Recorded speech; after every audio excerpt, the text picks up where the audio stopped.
Bienvenidos. A continuación les presentaremos el ensayo triaxial con succión controlada. En la mecánica de suelos existen dos grandes áreas, la clásica mecánica de suelos saturados y por otro lado la mecánica de suelos no saturados, donde se pueden distinguir tres fases, sólida, líquida y gaseosa. La mayoría de los suelos se encuentran expuestos a variables ambientales como clima, lluvias, evapotranspiración y condiciones topográficas, provocando, en algunos casos, la condición de saturación parcial del suelo. Muchos de los problemas de ingeniería geotécnica corresponden a condiciones en saturación parcial relacionados con esfuerzos, deformaciones y flujos. Por ello, nos centraremos en el estudio del suelo en esta condición. Se estudia el comportamiento hidromecánico de un suelo no saturado en un estado de tensiones lo más general posible. La primera etapa de la experiencia consiste en la caracterización del material. Para ello se realizan los siguientes ensayos. Mediante el análisis granulométrico se determina el tamaño de las partículas, basado en el sistema de clasificación de suelos, norma ASTM D-422, obteniendo los siguientes parámetros: coeficiente de uniformidad, coeficiente de curvatura y porcentaje de finos. Mediante los límites de consistencia, que sirven para cuantificar la plasticidad del suelo, según norma ASTM D-4318, se obtienen límite líquido, límite plástico e índice de plasticidad. La gravedad específica, que se define como la relación entre la densidad o peso específico del suelo a la densidad o peso específico del agua. Y por último, se clasifica el suelo mediante el sistema unificado.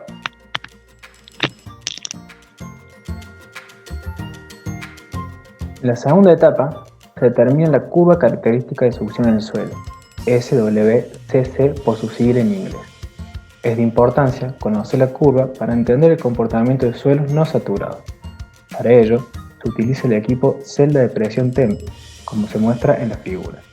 Este equipo permite aplicar succiones matriciales en un suelo saturado, donde la succión matricial se define como la diferencia de presión de aire y la presión de agua en los poros.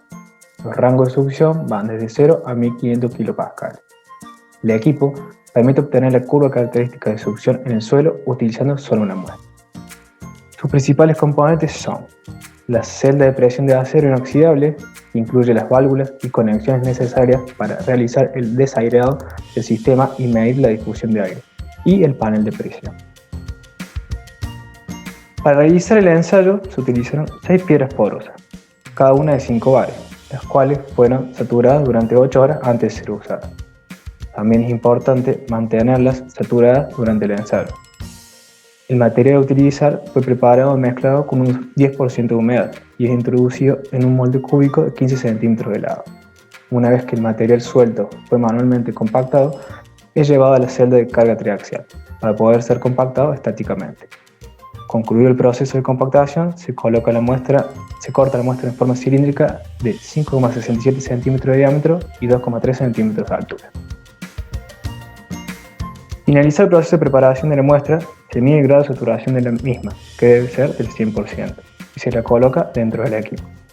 Una vez colocada la muestra dentro del equipo, se comienza a aplicar la presión de aire gradualmente hasta llegar a 400 kPa, y se obtienen los resultados que se expresan en la siguiente gráfica, en donde el eje de las ábscisas se expresa la succión matricial en kilopascales y en el eje de las ordenadas el contenido de agua gravimétrico en porcentaje. En la tercera etapa se realiza el ensayo triaxial cúbico. El equipo consiste en los siguientes componentes: estructura cúbica de aluminio, 5 paredes que cierran esta estructura, base y soporte de la parte inferior, sistema de medición de deformaciones, sistema de control de esfuerzos aplicado, 5 membranas de látex y sistema de monitoreo y control de la succión. La carcasa compuesta por aluminio sólido es la estructura soportante de la muestra. La base posee un disco cerámico y 4 piedras porosas ubicadas en las esquinas, que dispersan o entregan las presiones de aire, permitiendo aplicar la succión correspondiente. Las paredes laterales y superior poseen 2 entradas para ingreso y salida del agua, y 3 agujeros que reciben las barras de acero inoxidable de los transformadores que miden el desplazamiento. Por último, las membranas que transmiten la presión hidráulica aplicada a la muestra. Una vez colocada la muestra dentro de la celda cúbica, se instalan y cierran cada una de las paredes, estando perfectamente fijas y alineadas. La muestra está preparada para recibir la siguiente etapa. La misma se somete al proceso de equilibrio, en el cual el suelo queda sometido a una tensión y succión determinada, ya listo en condiciones homogéneas para poder recibir la siguiente etapa de corte. Se da por terminado el proceso de equilibrio cuando no se observa un cambio de volumen en la muestra, consolidándose isotrópicamente. Como precaución, se debe tener en cuenta en el proceso de carga que una desigualdad en la aplicación de los esfuerzos puede producir que en la muestra se genere una falla prematura. Terminado el proceso de equilibrio, la muestra es sometida al primer estado de trayectoria de esfuerzo, triaxial de compresión convencional. El esfuerzo principal va aumentando, mientras se mantiene constante el esfuerzo principal menor, el esfuerzo principal intermedio y la succión matricial. Una vez terminada la segunda fase de consolidación isotrópica, después de realizar la descarga del ensayo triaxial de compresión convencional, comienza el ensayo triaxial de compresión. En este, el esfuerzo principal mayor aumenta, el esfuerzo principal intermedio y menor disminuye, mientras la tensión media y succión matricial se mantienen constantes. Los resultados obtenidos se expresan en gráfica, en donde en el eje de las abscisas se expresa la deformación de corte y porcentaje y en el eje de las ordenadas el esfuerzo desviador en kilopascal.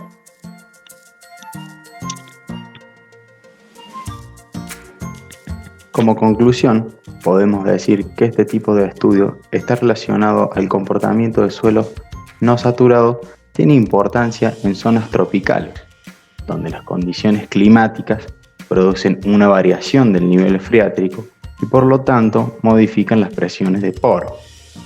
Esto influye directamente en problemas geotécnicos como estabilidad de taludes, empujes laterales sobre estructuras de contención y conformación de terraplenes. Los mismos deben ser abordados desde la óptica de la mecánica de suelos parcialmente saturados. Muchas gracias.